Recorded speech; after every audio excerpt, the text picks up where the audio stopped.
Assalamualaikum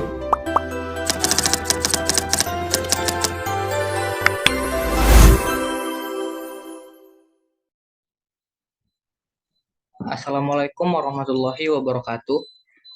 Perkenalkan, nama saya Rifki Aditya dengan NIM 4212540004. Di sini saya akan menjelaskan materi terkait dengan persamaan keadaan suatu gas.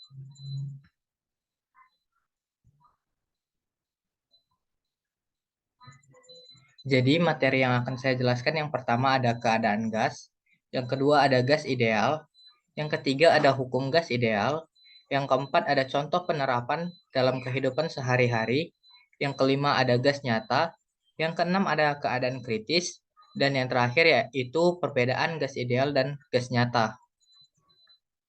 Yang pertama, keadaan gas. Nah, keadaan gas terdapat 4 variabel yang digunakan untuk mempelajari sifat-sifat dasar dari gas, yaitu yang pertama ada volume yang ditempati dengan simbol V, kedua ada jumlah zatnya atau jumlah mol, yang ketiga ada tekanan, dan yang terakhir yaitu temperatur. Hubungan antara satu variabel dengan 3 variabel lainnya dapat dinyatakan melalui persamaan keadaan.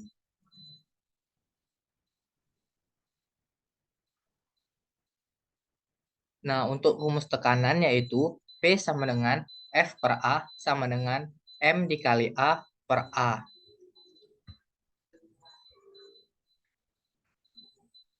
Untuk rumus volume yaitu diketahui 1L sama dengan 1 dm kubik sama dengan 1000 cm kubik. Yang kedua yaitu gas ideal. Gas ideal adalah sekumpulan partikel gas yang tidak saling berinteraksi satu dengan lainnya. Artinya, jarak antar partikel gas ideal sangat berjauhan dan bergerak secara acak.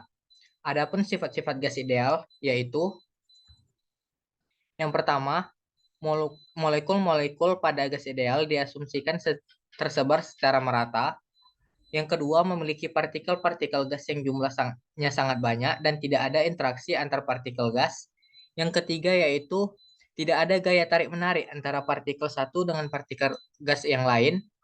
Selanjutnya yaitu partikel gas bergerak secara acak ke semua arah. Yang kelima, ukuran partikel gas bisa diabaikan jika dibandingkan dengan ukuran ruangan. Yang keenam, ada tumbukan antar partikel gas dan juga tumbukan dengan wadah merupakan tumbukan lenting sempurna. Yang ketujuh yaitu partikel gas tidak berkumpul pada satu titik, melainkan tersebar secara merata pada ruangan. Dan yang terakhir yaitu hukum Newton berlaku pada gerak partikel gas dengan energi kinetik rata-rata molekul gas sebanding dengan suhu mutlaknya. Nah, yang ketiga ada hukum-hukum gas ideal. Jadi yang pertama yaitu ada hukum Boyle.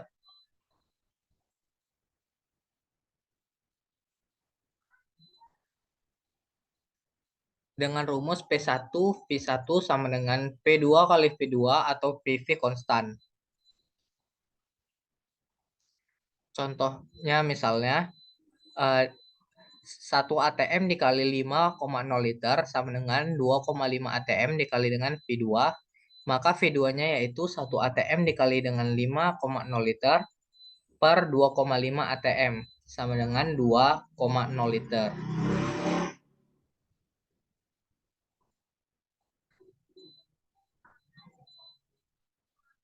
Nah, yang kedua ada hukum Charles. Rumusnya yaitu P dikali V sama dengan N dikali R dikali dengan T. Untuk eksperimen 1, P dikali V1 sama dengan N dikali R dikali T1. Nah, V1 per T1 ini sama dengan N dikali R per P. Untuk eksperimen 2, P dikali V2 sama dengan N dikali R dikali T2. Maka V2 per T2 sama dengan N kali R per P.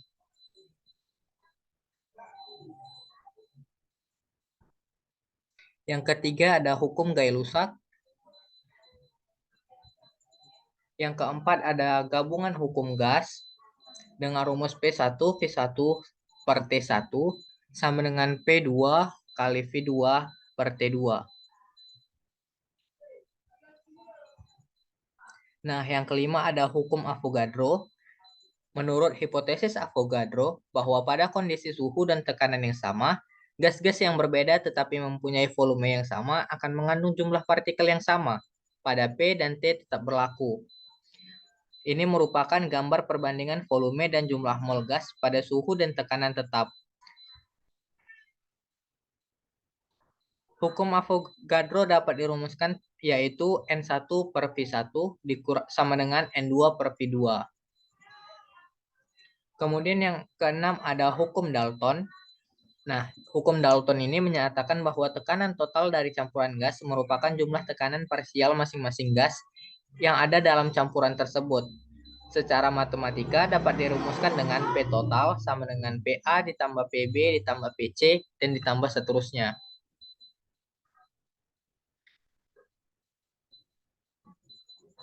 Kemudian yang ketujuh yaitu ada hukum Graham. Difusi gas adalah pergerakan suatu gas dari konsentrasi tinggi ke konsentrasi rendah, sehingga terjadinya penyebaran molekul gas secara merata pada setiap bagian wadah. Rumus dalam hukum ini yaitu laju efusi gas A per laju efusi gas B sama dengan akar Rho A per Rho B sama dengan akar MB per MA.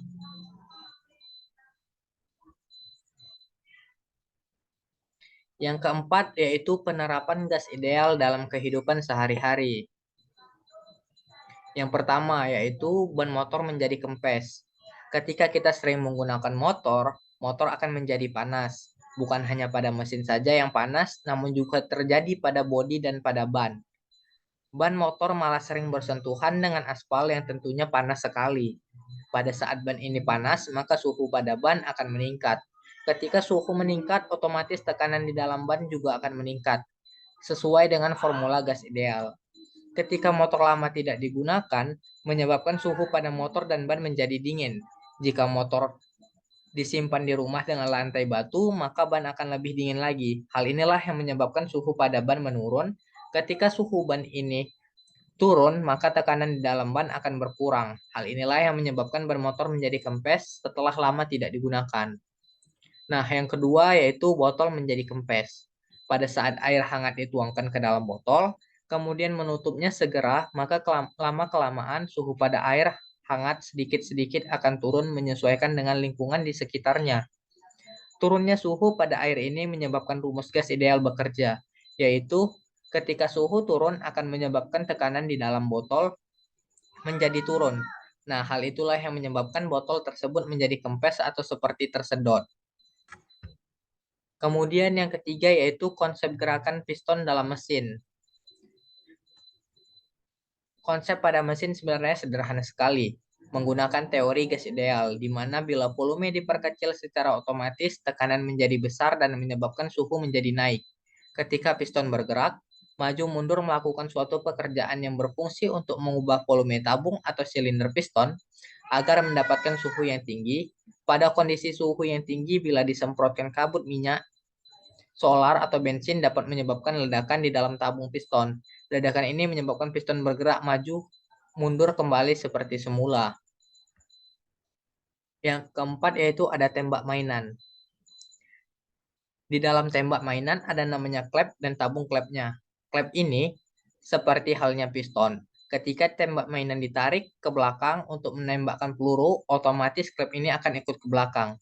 Namun klep untuk menambahkan peluru, otomatis klep ini akan berhenti, ada kunci yang menahan. Nah, ketika tombol pada tembak ini ditekan, maka membuka kunci klep tadi dan klep secara cepat kembali ke posisi semula. Yang kelima yaitu ada balon meletus. Balon bisa meletus karena dua hal, yaitu adanya kenaikan suhu dan juga tekanan gas pada balon. Apabila kita letakkan di bawah sinar matahari, dalam waktu yang cukup lama maka balon akan meletus. Hal ini disebabkan oleh suatu gas dalam balon juga meningkat. Hal yang sama juga terjadi apabila kita memompa balon terus-menerus. Gas akan menekan dinding balon terus-menerus seiring dengan kenaikan tekanannya, sehingga volume balon terus meningkat. Pada saat dinding balon tidak dapat lagi menahan tekanan, balon akan meletus. Yang kelima ada gas nyata. Gas nyata atau gas tidak sempurna merupakan gas yang tidak mematuhi hukum Boyle. Penyimpangan terhadap hukum Boyle terutama lebih terlihat pada tekanan tinggi dan temperatur rendah, khususnya pada saat gas akan mengembun. Nah, penerapan gas ideal. Yang pertama ada pengembunan. Volume suatu gas apabila dimanfaatkan pada temperatur tetap, setelah sampai volume dan tekanan tertentu akan terjadi perubahan fasa dari gas ke cair yang dikenal dengan peristiwa pengembunan. Yang kedua ada persamaan van der Waals dengan rumus P ditambah A N kuadrat per V kuadrat dikali dengan V kurang NB sama dengan nRT. Yang ketiga ada persamaan Berhelot dengan rumus P ditambah A per T V kuadrat dikali dengan V dikurang B sama dengan RT. Yang keempat ada persamaan Deiter-Ricci. P sama dengan R dikali T per V dikurang B dikali E pangkat min A per RTV. Yang kelima ada persamaan Beatty-Bradman dengan rumus P sama dengan RT per V ditambah B sama dengan V kuadrat ditambah C per V kubik ditambah D per V pangkat 4. Yang keenam ada keadaan kritis. 1. Titik kritis. Ketika suatu cairan dipanaskan pada tekanan konstan, kondisi atau titik di mana lingkungan antara fasa gas dan fasa cair tidak dapat dibedakan. Titik ini dikenal sebagai titik kritis atau critical point. Di atas titik kritis, cairan tidak dapat terbentuk dengan menambah tekanan. Nah, ini merupakan gambar diagram fasa. Temperatur pada titik ini disebut dengan temperatur kritis atau TC. Volume atau tekanan pada titik tersebut disebut dengan volume kritis atau VC. Dan tekanan kritis atau disebut dengan PC. Yang kedua ada konstanta kritis.